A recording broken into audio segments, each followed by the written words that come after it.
Hey everybody, so excited because it's happening. We're getting ready to go. It's been way too long since our last cruise, and since my channel name is Queen of Cruising, um, I'm finally getting ready to go on another cruise.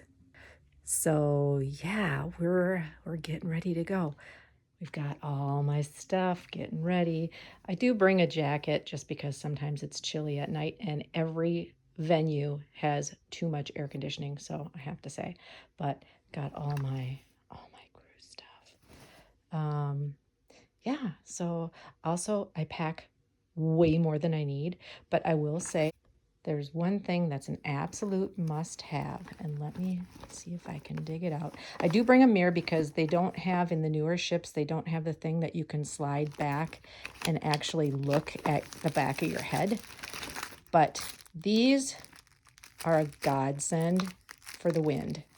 I hate the clips because you can't pack them super nicely. They don't, but these are stretchy bands and they go around the chair and any cushion that might be around the chair too, but to hold your towel down so it doesn't blow all over the place. Great thing to have. So yeah, one more cool tip from me. Yeah, we will be shooting several videos from the ship and we'll see how it goes.